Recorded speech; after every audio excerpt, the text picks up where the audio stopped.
Excuse me madam, நான் insurance கம்பெனிலேருந்து வரேன் மேடம். ஓகே வாங்க. ஆ, சொல்லுங்க சார், என்ன விஷயம்? நான் செல்வ சாரை பார்க்கணும் மேடம். அவர் வெளியில போயிருக்காரு. என்ன விஷயமா அவரை பார்க்கணும்? பிரியாங்கிறது பிரியாங்கிறது செல்வத்தோட வைஃப் அர்ச்சனாவோட சிஸ்டர். அன்எக்ஸ்பெக்டடா இப்பதான் அவங்க இறந்து போயிட்டாங்க. எதுக்காக அவங்கள பத்தி விசாரிக்கிறீங்க? செல்வம் சார் கொஞ்சம் வருஷத்துக்கு முன்னாடி பிரியாங்கிற பேர்ல பாலிசி எடுத்திருக்காரு. செல்வம் சார் தான் அந்த பாலிசிக்கு நாமினி. பிரியா இறந்து போயிட்டாங்கன்னு எங்களுக்கு தகவல் வந்தது. அது சம்பந்தமா பாலிசி அமௌண்ட் கிளைம் பண்ண சில ஃபார்மாலிட்டிஸ் முடிச்சு அவர்கிட்ட சைன் வாங்கணும், அதுக்கு தான் வந்தேன். செல்வம் பிரியா பேர்ல பாலிசி எடுத்திருக்காரா? இத பத்தி எனக்கு எந்த விஷயமும் தெரியாதே. ஆக்சுவலா அவரு மெக்கானிக்கா இருக்கும்போது பாலிசி எடுத்திருந்தாரு. அப்புறம் வளர வளர அட்ரஸ் அப்டேட் பண்ணிக்கிட்டே வந்தாரு. அந்த அட்ரஸை வச்சு தான் மேடம் நானே இங்க வந்தேன். அப்படியா? கொஞ்சம் வெயிட் பண்ணுங்க, அவர் Okay, எங்க madam. இருக்காருன்னு கேட்டு சொல்றேன்.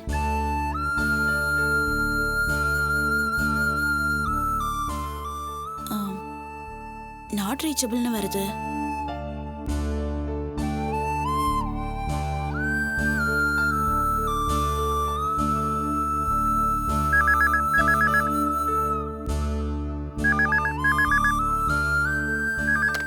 ஹலோ, நான் நந்தினி பேசுறேன்.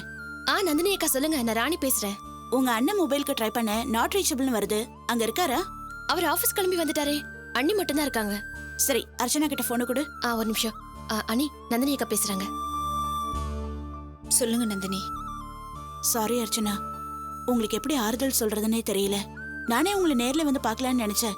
அதுக்குள்ள ஃபோன் பண்ற மாதிரி ஒரு சூழ்நிலை வந்துருச்சு. பாவம் பிரியா, இந்த சின்ன வயசுல அவங்களுக்கு எப்படி ஒரு நிலைமை வந்திருக்க வேண்டாம். என்ன பண்றது? வாழ்க்கையில இந்த மாதிரி சம்பவங்கள் நடக்கும்போதுதான் கடவுள்னு ஒருத்தர் இருக்காரான்னு சந்தேகம் வருது. மனசை தேத்திக்கோங்க அர்ச்சனா. பிரியாவை நினைச்சு அழுது அழுது உங்க உடம்ப கெடுத்துக்காதீங்க. உங்க வயித்துல வளர்ற குழந்தை நல்லபடியா பிறக்கணும் இல்லையா? அதுக்காக தான் சொல்றேன். நடந்ததே நினைச்சு வருத்தப்பட்டுட்டு உட்கார்ந்துருந்தீங்கன்னா வேதனை தான் அதிகமாகும். அதனால உங்க கவனத்தை வேற பக்கமா திருப்புங்க. சொல்றது ஈஸி, செய்யறது கஷ்டம்னு எனக்கு தெரியும். இருந்தாலும் உங்க நல்லதுக்காக தான் சொல்றேன். நீங்க சொல்றது எனக்கு புரியுது நந்தினி. என்னதான் இருந்தாலும் கூட பிறந்தவளாச்சு. வாழ்க்கையில சுகப்படாமலே போய் சேர்ந்துட்டா. அதை நினைச்சதான் எனக்கு ரொம்ப கவலையா இருக்கு. கஷ்டம்தான் அர்ச்சனா, எனக்கும் புரியுது. ஆனா என்ன பண்ண முடியும்? கொஞ்சம் கொஞ்சமா இதுல இருந்து வெளியில வரதுக்கு முயற்சி பண்ணுங்க. செல்வம் மொபைலுக்கு ட்ரை பண்ண நாட் ரீச்சபிள்னு வருது. அதனாலதான் லேண்ட்லைனுக்கு கூப்பிட்டேன். அவர் ஆபீஸ்க்கு தான் கிளம்பி வந்துட்டு இருக்காரு. சரி அர்ச்சனா, நான் உங்களை அப்புறமா வந்து பாக்குறேன். சார் வரதுக்கு கொஞ்சம் லேட் ஆகும். நீங்க டீடைல்ஸ் எல்லாம் கொடுத்துட்டு போங்க, நான் சைன் வாங்கி ஓகே வைக்கிறேன். மேடம். இதுல எல்லா டீடைல்ஸ் இருக்கு. இதுல அவர் சைன் பண்ணிட்டாருன்னா நான் எல்லா Okay. ஃபார்மாலிட்டிஸும் முடிச்சு செக் ஓகே சார். கொடுத்துருவேன். இந்தாங்க. தேங்க்யூ மேடம், நான் வரேன். எக்ஸ்கியூஸ் மீ மேம், இதில் ஒரு சைன் வேணும்.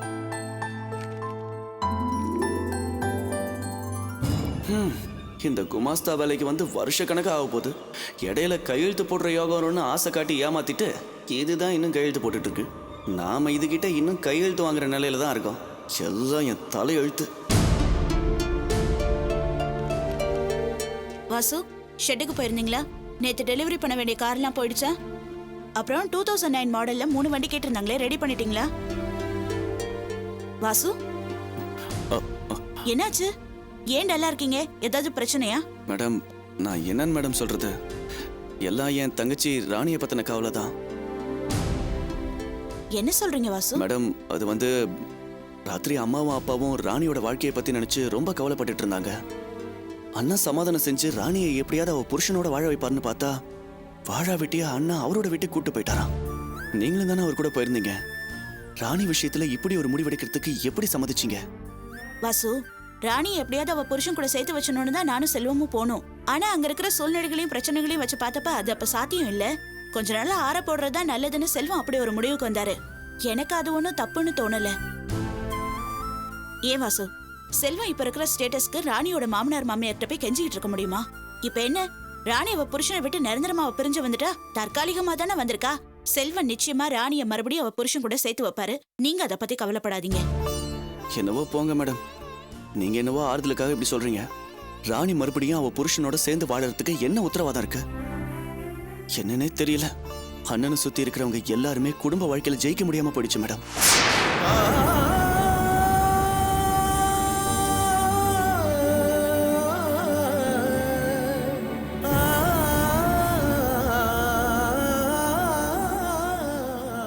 வாசு என்ன சொல்றீங்க?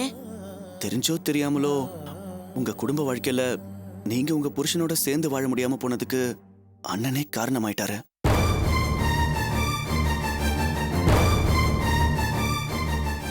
இப்போ ராணி அவ புருஷனை விட்டு பிரிஞ்சு தனியா அண்ணன் கூட வந்துட்டா. என் கதை தான் உங்களுக்கு ஏற்கனவே தெரியுமே. ரேவதி நானும் பிரிஞ்சுதானே இருக்கோம். இப்படி அண்ணன் சம்பந்தப்பட்டவங்க எல்லாருமே குடும்பத்தை பிரிஞ்சு தனிமரமா தான் வாழணும்னு சாபக்கேடோ என்னமோ.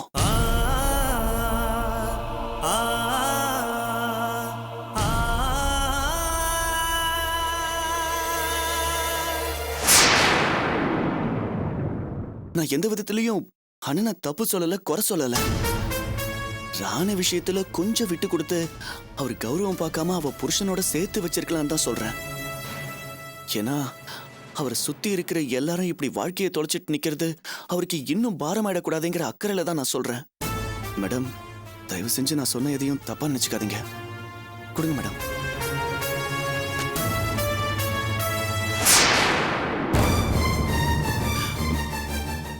Good morning sir.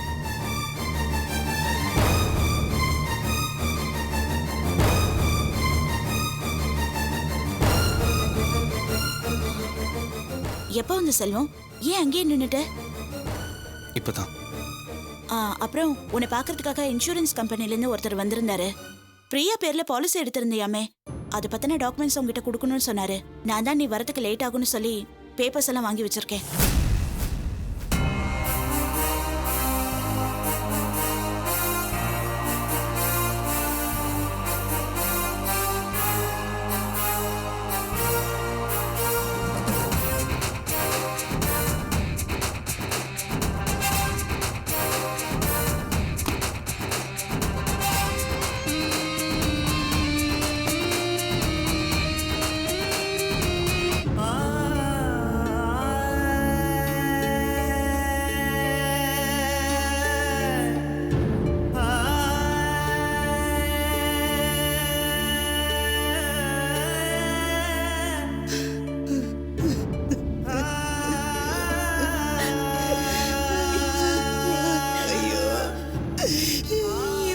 மண்ணுக்கு நான் என்ன பதில் சொல்லுவேன்? கடவுளே, ஏன் இந்த பிள்ளை இப்படி அனாதை ஆக்குன? நான் எப்படி ஆறுதல் சொல்ல போறேன்னு தெரியலையே.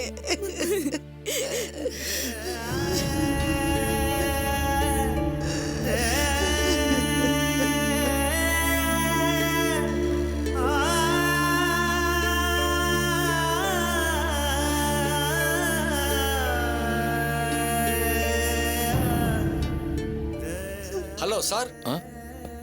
வாங்க. இங்க சிவராமன்கிறது நான் தான். நீங்க? நான் இன்சூரன்ஸ் ஆஃபீஸ்ல இருந்து வரேன் சார். பிரியாங்கிற பேர்ல கொஞ்சம் வருஷத்துக்கு முன்னாடி பாலிசி எடுத்திருக்காங்க. அவங்க இப்ப இறந்து போனதால அந்த பணம் கிடைச்சிருக்கு. அதை தான் கொடுத்துட்டு போலான்னு வந்தேன். பிரியா பேர்ல நாங்க யாரும் பாலிசி எடுக்கலையே. ஜெயந்தி, நீயோ வினோதோ பிரியா பேர்ல ஏதாவது பாலிசி எடுத்தீங்களா? இல்ல மாமா, நாங்க எதுவும் எடுக்கல. பிரியா கூட எதுவும் எடுத்த மாதிரி தெரியல. மிஸ்டர் செல்வன் தான் பிரியா பேர்ல கொஞ்சம் வருஷத்துக்கு முன்னாடி பாலிசி எடுத்திருந்தாரு. நாமினி கூட அவரு தான். ஃபார்மாலிட்டிஸ் எல்லாத்தையும் முடிச்சு அவர் தான் சைன் பண்ணியிருக்காரு. செக்கை உங்ககிட்ட கொடுக்க சொல்லியிருக்காரு. பிரியா குழந்தையோட எதிர்காலத்துக்காக இதை வச்சுக்க சொன்னாரு. பிரியா பேர்ல மாப்பிள்ள இப்படி ஒரு பாலிசி எடுத்திருக்காருன்னா பிரியா அவங்க வீட்டில் இருக்கும்போது தான் எடுத்திருக்கணும். அவ்வளோ கஷ்ட ஜீவனத்திலையும் பிரியாவோட எதிர்காலத்தை மனசுல வச்சுக்கிட்டு இப்படி ஒரு பாலிசி எடுத்திருக்காருன்னா எப்பேற்பட்ட மனசு அவருக்கு. தட் இஸ் செல்வம். அதான் செல்வத்தோட கேரக்டர்.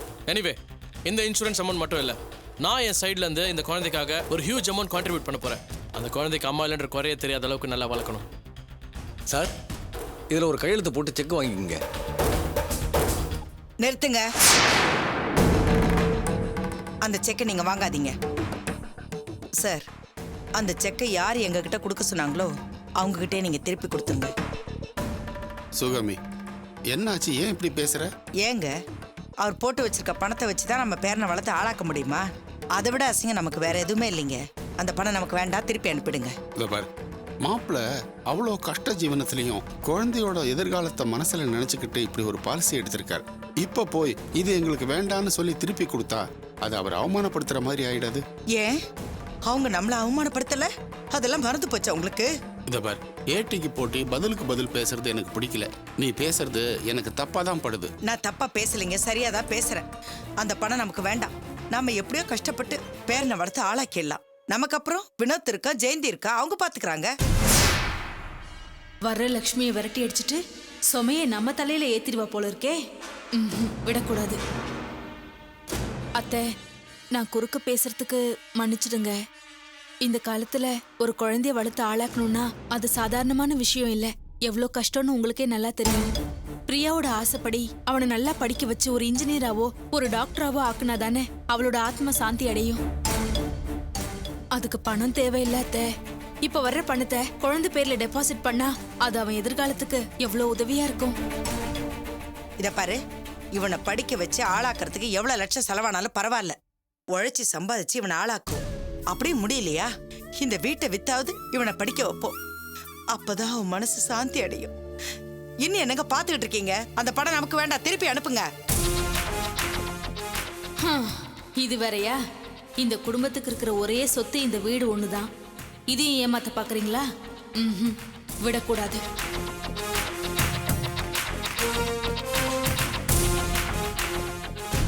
அத்தை, உழைச்சு சம்பாதிச்சு காப்பாத்துறது, வீட்டை வித்து காப்பாத்துறது, இந்த விஷயத்தெல்லாம் இப்ப விடுங்க. வீட்டுக்கு வந்த ஸ்ரீதேவியை இப்படி திருப்பி அனுப்புறது சரியில்லை. மாமா, நீங்க முதல்ல சைன் போட்டு செக்க வாங்குங்க. ஏய், நான் அந்த படத்தை திருப்பி அனுப்புங்கங்கற, கையெழுத்து போட்டு வாங்குங்கன்னு சொல்றேன். என்ன அர்த்தத்துல பேசுற? அத்தை, நீங்க கொஞ்சம் சும்மா இருங்க. இப்ப என் வீட்டுக்காரர் இங்க இருந்தாலும் இதத்தான் அவரும் சொல்லுவாரு. என்னடி எழுத்து எழுத்து பேசுற? உங்களுக்கு பணம் தான் முக்கியமா போச்சுல்ல? இந்த வீட்டு பொண்ணு வாழ வேண்டிய வயசுல போய் சேர்ந்துட்டா. அவளுக்கா இது கூட செய்ய மாட்டீங்களா? பணம் தான் உங்களுக்கு முக்கியமா தெரியுதா? கரெக்டா சொல்லிட்டாளே கிழவி. இப்ப ஏதாவது சொல்லி சமாளிக்கணுமே.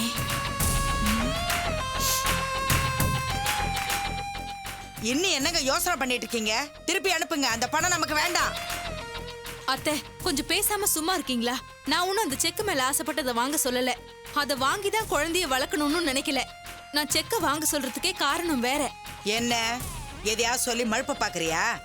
என்ன காரணத்துக்காக அதை வாங்கணும்னு சொல்ற? சொல்லு பாக்கலாம். ஏற்கனவே அர்ச்சனாவுடைய உறவு சுமூகமா இல்லாம தானே நீங்க வருத்தப்பட்டு இருக்கீங்க. இப்ப இந்த சூழ்நிலையில இந்த செக்கை நாம திருப்பி அமிச்சா நாம செல்வத்தை அவமானப்படுத்துற மாதிரி இருக்கும்.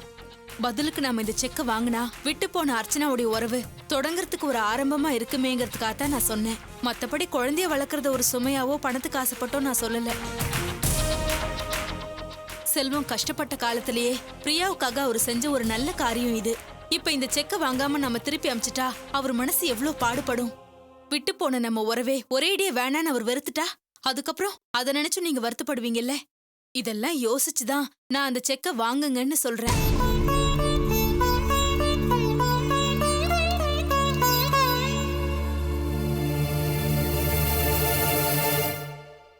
ஜெயந்தி, நல்ல நேரத்துல நல்ல யோசனையை சொன்னம்மா. இந்த செக்கை வாங்கிக்கிறதுனால அர்ச்சனாவோட உறவு தொடருதோ இல்லையோ பிரச்சனை பெருசாகாம இருக்கும் இல்லையா? Yes uncle, you're absolutely right. உடனே சைன் பண்ணி அந்த செக் வாங்கிக்கோங்க.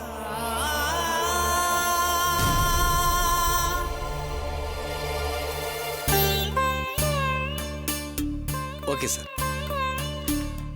இந்தாங்க சார் செக்.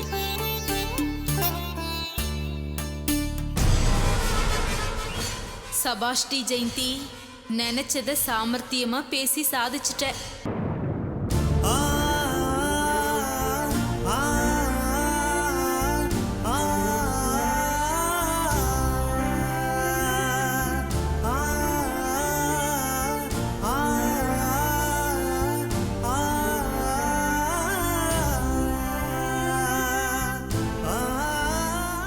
பாவம் அந்த பொண்ணு சின்ன வயசுல படாத கஷ்டமெல்லாம் பட்டுருச்சு.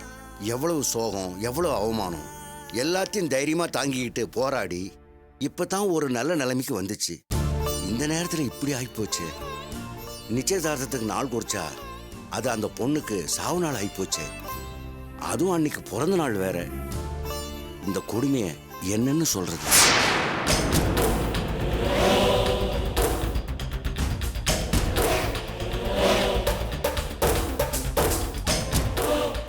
வர வர கொலை கொள்ளை கற்பழிப்பு இப்படி குற்றங்கள் அதிகரிச்சுக்கிட்டே போகுது. ஒரு போலீஸ்காரனா இருந்துக்கிட்டு இதை சொல்றதுக்கு எனக்கு வெக்கமா இருக்கு. ஆமா, எந்த படுபாவி இப்படி பிரியாவை கொடூரமா கொலை பண்ணா? அதுவும் கொன்னு எரிச்சிருக்கான். அந்த அளவுக்கு பிரியா மேல யாருக்கு வன்மோ? இப்படி கொடூரமா கொலை செஞ்ச பாவி யாரா இருக்கும்? சார், அவ யார் என்னன்னு உங்க டிபார்ட்மெண்ட் கண்டுபிடிக்குதோ இல்லையோ, ஆனா நான் கண்டுபிடிக்காம விட மாட்டேன். பிரியாவை இப்படி கொடூரமா கொலை பண்ண அந்த கொலைகாரன் உலகத்துல எந்த மூலையில இருந்தாலும் சரி, அவனை தேடி கண்டுபிடிச்சு சட்டத்துக்கு முன்னாடி நிறுத்தி அவன் கழுத்துல தூக்கு கயிறு மாட்டாம விட போறதில்ல சார்.